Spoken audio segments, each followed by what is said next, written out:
রথের দিন সকালবেলা থেকে বাড়িতে রান্না বান্নার তোড়জোড় শুরু হয়ে গেছে। সবাই যে যার কাজে ব্যস্ত হয়ে পড়েছে। কেউ ময়দা মাখছে, তো কেউ দিয়ে যাবে কোথায়? কয়েকজন মিলে আবার আলু কাটছে।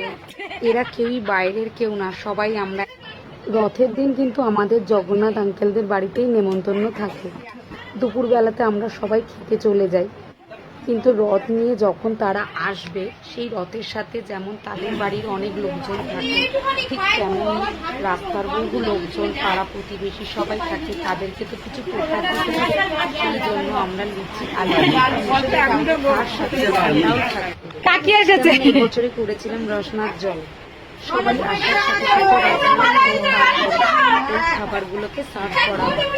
আমার ছোট ওর মামাদের সাথে খেলতে ব্যস্ত হয়ে পড়েছে। তবে ভেবো না আমি শুধুই ভিডিও করে বেড়াচ্ছি, আমি একটু কাজের সাথে সাথে ভিডিওগুলো করে রাখি যাতে তোমাদের সাথে শেয়ার করতে পারি। আমি আরো দুটো আইসক্রিম